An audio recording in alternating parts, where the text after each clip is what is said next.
찬송 80장을 함께 찬송하겠습니다. 찬송가 80장입니다. 찬송 80장 찬송하겠습니다. 천지에 있는 이름 중 귀하고 높은 이름, 주 나시기 전 지으신 구주의 이름 예수. 주 앞에 내가 엎드려 그 이름 찬송함은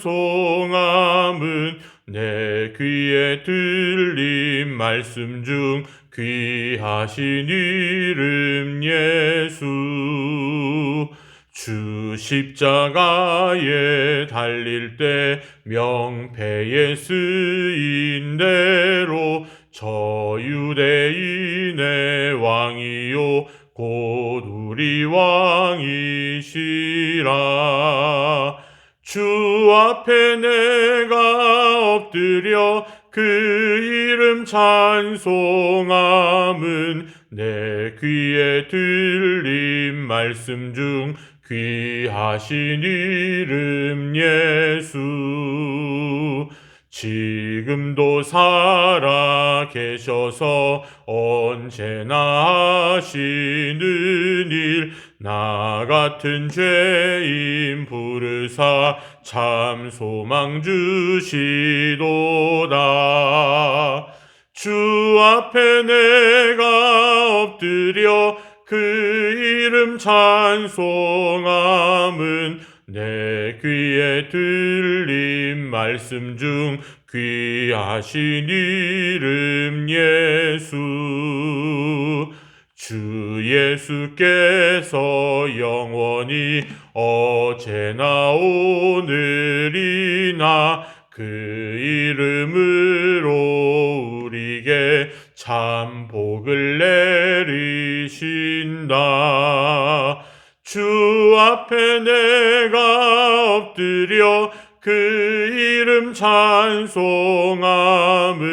내 귀에 들린 말씀 중 귀하신 이름 예수.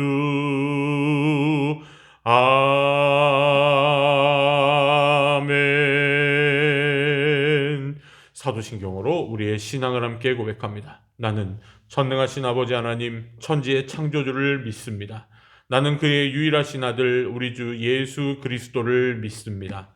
그는 성령으로 잉태되어 동정녀 마리아에게서 나시고 본디오 빌라도에게 고난을 받아 십자가에 못 박혀 죽으시고 장서된 지 사흘 만에 죽은 자 가운데서 다시 살아나셨으며 하늘에 오르시어 전능하신 아버지 하나님 우편에 앉아 계시다가 거기로부터 살아있는 자와 죽은 자를 심판하러 오십니다. 나는 성령을 믿으며 거룩한 공교회와 성도의 교제와 죄를 용서받는 것과 몸의 부활과 영생을 믿습니다. 아멘. 오늘 이 새벽에 함께 나누는 하나님의 말씀, 누가복음 9장 28절로 45절에 이르는 말씀 함께 봅니다. 신약성경 107쪽 누가복음 9장 28절로 45절에 이르는 말씀입니다. 봉독합니다. 이 말씀을 하신 후 8일쯤 되어 예수께서 베드로와 요한과 야고보를 데리고 기도하시러 산에 올라가사 기도하실 때에 용모가 변화되고 그 옷이 휘어져 광채가 나더라.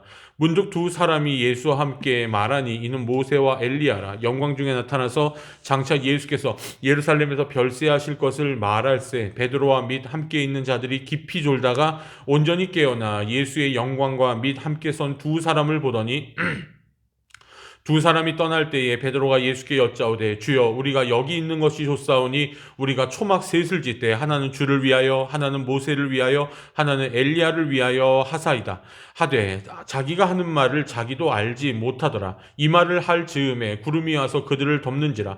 구름 속으로 들어갈 때에 그들이 무서워하더니 구름 속에서 소리가 나서 이르되 이는 나의 아들 곧 택함을 받은 자니 너희는 그의 말을 들으라 하고 소리가 그침에 오직 예수만 보이더라. 되어라. 제자들이 잠잠하여 그 본 것을 무엇이든지 그때에는 아무에게도 이르지 아니하리라. 이튿날 산에서 내려오시니 큰 무리가 맞을새 무리 중에 한 사람이 소리질러 이르되 선생님 청컨대 내 아들을 돌보아 주옵소서. 이는 내 외아들이니이다. 귀신이 그를 잡아 갑자기 부르짖게 하고 경련을 일으켜 거품을 흘리게 하며 몹시 상하게 하고야 겨우 떠나가나이다. 당신의 제자들에게 내쫓아 주기를 구하였으나 그들이 능히 못하도이다. 예수께서 대답하여 이르시되 믿음이 없고 패역한 세대여, 내가 얼마나 너희와 함께 있으며 너희에게 참으리요. 내 아들을 이리로 데리고 오라 하시니 올 때에 귀신이 그를 거꾸러뜨리고 심한 경련을 일으키게 하는지라. 예수께서 더러운 귀신을 꾸짖으시고 아이를 낫게 하사 그 아버지에게 도로 주시니 사람들이 다 하나님의 위엄에 놀라니라. 그들이 다 그 행하시는 모든 일을 놀랍게 여길새 예수께서 제자들에게 이르시되 이 말을 너희 귀에 담아두라. 인자가 장차 사람들의 손에 넘겨지리라 하시되 그들이 이 말씀을 알지 못하니 이는 그들로 깨닫지 못하게 숨긴 바 되었음이라. 또 그들은 이 말씀을 묻기도 두려워하더라. 아멘.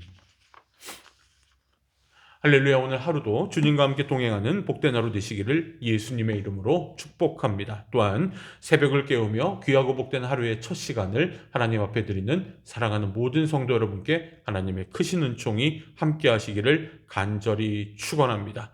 이제 앞서서의 예수님께서 말씀하시고 이제 8일쯤, 8회쯤 지났을 후에 이제 예수님은 베드로, 요한, 야고보 이 세 제자를 데리고 기도하러 산으로 올라가십니다.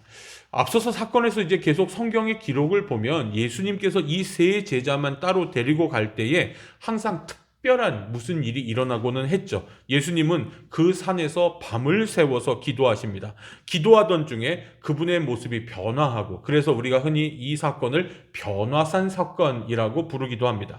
예수님의 모습이 변모하고 모세와 엘리야가 나타나, 모세와 엘리야는 이스라엘 사람들이 가장 존경하던 선지자요 영적 지도자들을 의미합니다. 그래서 모세와 엘리야가 나타나 이제 예수님과 대화를 나누기 시작하십니다. 그 대화의 주제를 들어보니 예수께서 예루살렘에서 이루실 일, 즉 이제 예루살렘에서 십자가를 지고 떠나가시고 별세하실 일에 대한 것이었다는 거죠. 메시아로서 예수께서 결국 겪어야 할 고난과 죽음에 대해 이제 모세와 엘리야와 함께 이야기를 나누었던 겁니다. 모든 율법과 예언이 메시아의 죽음을 가리키고 있는 것이고, 즉 십자가의 사건은 모든 율법의 완성이라는 것을 여기서 분명하게 말하고 있는 겁니다. 그 사이에 베드로와 다른 두 제자는 예수님께서 기도하시는 동안 졸고 있다가, 나중에 겟세마네 사건에서도 여러분 보시면 알겠지만 이 제자들은 자신들의 육신의 연약함을 이기지 못하고 예수님께서 기도할 때 그 옆에서 자고 있었죠. 그렇게 한참 자고 있다가 깨어나서 그 광경을 봅니다. 눈앞에 예수님의 모습이 우리가 알던 그 모습이 아니라 정말로 아주 호련한 모습으로 변모해 있고 모세와 엘리야와 대화하고 있는 모습을 이제 잠에서 깨서 이제 막 비몽사몽간에 보게 된 거죠. 이제 모세와 엘리야가 이제 그 현장을 떠나려고 하자 베드로는 이런 말을 뜬금없이 던집니다. 초막 셋을 짓는데, 그렇죠, 하나는 주님을 위해, 하나는 모세를 위해, 하나는 엘리야를 위해 제가 초막 셋을 지어드리겠습니다. 여기가 좋지 않습니까? 여기 계시면 얼마나 좋을까요? 이렇게 이야기를 하죠. 성경에도 기록되어 있지만 베드로는 너무나 신비한 광경에 압도되어서 자기가 무슨 말을 하는지도 모른 채 횡설수설하고 있었던 겁니다. 그때 구름이 그들을 덮었고 구름 속에서는 이런 음성이 들려옵니다. 이는 내 아들이요 내가 택한 자다. 너희는 그의 말을 들어라 라는 하나님의 음성이 하늘로부터 들려옵니다. 구름이 걷히자 이제 모세도 엘리야도 사라졌습니다. 제자들은 그 이후로 한동안 아무에게도 이 사건에 대해서는 제자들은 함구하고 있었습니다. 예수님이 부활하신 후에야, 그리고 승천하신 후에야 그들은 이제 그 사건의 의미, 즉 우리가 믿고 바라는 메시아는 십자가를 지고 우리의 모든 죄를 대속하시는 고난의 종이라는 것이 확실해졌을 때 제자들은 아마 이 다른 제자들에게 우리가 예수님과 함께 기도하러 올라갔을 때 이런 일이 있었어 라고 말하기 시작했을 겁니다. 그리고 그 이야기는 지금 우리가 듣고 있는 이 이야기죠. 8일 전에 예수께서 여기 서 있는 사람 가운데 죽기 전에 하나님 나라를 볼 사람들이 있을 것이다 라고 8일 전에 우리가 전 새벽 기도 때 나누었죠. 그렇게 말씀하셨는데 세 제자에게 그 예언이 지금 성취되었던 겁니다. 이제 날이 새어서 예수님과 세 제자가 산에서 내려오자 또한 이제 많은 사람들이 주님이 오셨다는 이야기를 듣고 사람들이 몰려들기 시작합니다. 그들 중에 귀신 들린 아들을 데리고 와서 예수님께 치유해달라고 부탁하는 사람도 있었죠. 예수님이 없는 동안에 다른 제자들에게 그 아들을 좀, 귀신 들린 아들을 좀 치유해주고 귀신을 쫓아내 주십시오라고 부탁을 했는데 그 어떤 제자도 이 귀신을 쫓아내지 못했습니다. 예수님은 그 제자들의 믿음 없음에 탄식하신 다음 예수님은 우리의 능력이 부족한 것에 대해 탄식하지 않으십니다. 예수님이 탄식하는 것은 무엇입니까? 예수님에 대한 절대적인 믿음, 즉 그 절대적인 믿음이 바로 예수님의 능력으로 이어진다라는 사실이죠. 능력이 없는 게 문제가 아니라 믿음이 없는 게 문제라는 사실을 우리는 늘 기억하고 살아야 됩니다. 이제 그 아이를 데려오게 하여서 귀신을 쫓아내십니다. 사람들은 그 광경을 보고 하나님이 하시는 일이다라고 생각하면서 감사를 드리죠. 이제 모두 다 예수님의 능력에 놀라서 신기해하고 있을 때 예수님께서는 그들에게 이해할 수 없는, 정말로 그 상황에서는 뜬금없는 이야기를 하십니다. 너희는 이 말을 귀담아 들어라. 인자는 사람들의 손에 넘어갈 것이다. 44절에 이렇게 말하죠. 하지만 제자들은, 그리고 거기에 모여있는 사람들은 이 말씀의 본뜻을 이해할 수 없었습니다. 그들에게 그 말씀의 뜻이 그 당시로는 숨겨져 있기 때문이었죠. 메시아에 대한 그들의 선입견 때문에 예수님의 말씀을 이해할 수가 없었던 겁니다. 그래서 여러분, 십자가 없는 믿음은 설익은 믿음이라는 사실을 분명하게 기억해야 됩니다.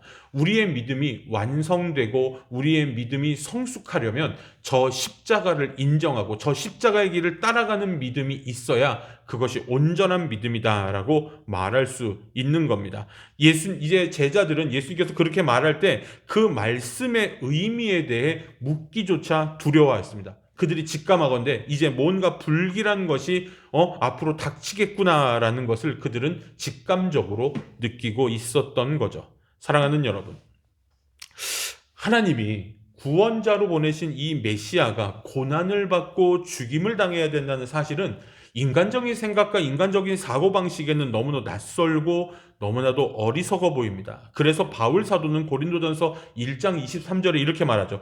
예수 그리스도가 십자가에 달리신다는 것은 유대인들에게는 거리끼는 것이고 이방인들에게는 어리석은 일입니다 라고 그렇게 고린도전서 1장 23절에 말합니다. 여기서 말하는 거리낌이라는 것, 유대인들은 거부하는 것이고요. 그리고 어리석다라는 것은 미련한 것이다, 바보 같은 일이다라고 이야기를 하는 거죠.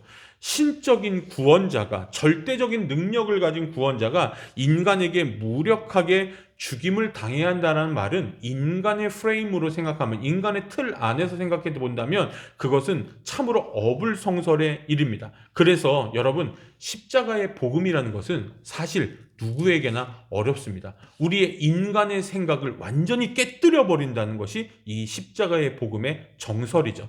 그래서 여러분, 인간의 손에 의해 가장 수치스러운 방식으로 죽은 한 죄수가 하나님의 메시아라는 사실을 믿기도 어렵고, 그 죽음이 나의 죄를 대속하기 위한 것이라는 말도 참으로 믿기 어려운 일입니다. 2000년 전에 예수님을 따른 제자들도 그랬고 오늘 우리에게도 이 일은 참으로 어렵습니다. 하나님께서 베드로, 요한, 야고보에게 이 변화산의 체험을 하게 하신 이유가 여기에 있다라고 생각이 듭니다. 율법의 전수자인 모세와 예언자들의 대표격인 엘리야가 예수님의 죽음에 대해 이야기하는 그 광경을 보게 하는 것은 그분의 죽음이 우연히 발생한 사고가 아니라 모든 율법과 모든 예언을 성취하고 완성한 것임을 믿게 하기 위함이었다라는 사실이죠.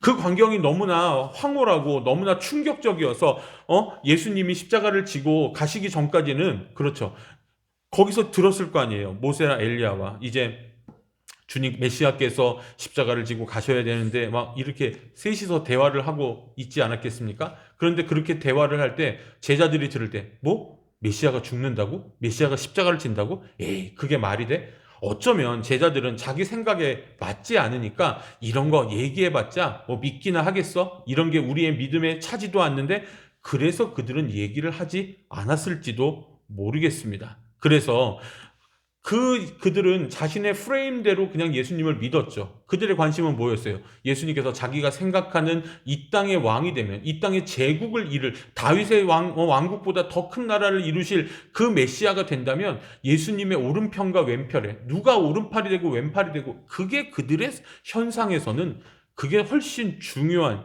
일이었죠. 그렇지만 그들이 예수님의 죽음을 목도하고 사흘 뒤에 예수님의 부활과 갈릴리에서 부활하신 주님을 직접 만나게 되었을 때, 그리고 그 못자국 난 손에 손을 넣어보고 정말 3번 부인한 제자는 네가 나를 사랑하느냐 3번 질문 끝에 다시금 회복되는 역사를 경험했을 때, 그들은 오늘 경험했던 이 변화산의 사건이 무엇인지를 알게 되었을 겁니다. 율법의 전수자인 모세와 예언자의 대표인 엘리야가, 즉 율법과 예언의 성취자는 바로 메시아 예수 그리스도라는 사실을 알게 되었다라는 것이죠. 여러분, 그것이 지금 우리에게 전해진 복음이고 우리가 믿어야 될 복음이며 우리가 따르고 져야 될 십자가라는 사실을 날마다 기억하는 복된 성도 여러분 되시기를 주님의 이름으로 간절히 축원합니다. 기도하겠습니다. 살아계신 아버지 하나님, 우리는 우리 뜻대로 주님을 믿을 때가 너무나 많습니다. 그래서 마치 2000년 전의 제자들처럼 예수님은 그냥 나를 위해 나의 권력자로 있는 것이 더 좋다고 생각할지도 모르겠습니다. 그러나 주님은 분명히 말했습니다. 내가 곧 길이요 진리요 생명이요 나로 말미암지 않고는 아버지께로 올 자가 없으며 나를 따르려거든 십자가를 지고 나를 따르라라고 말씀하셨죠. 주여, 그렇습니다.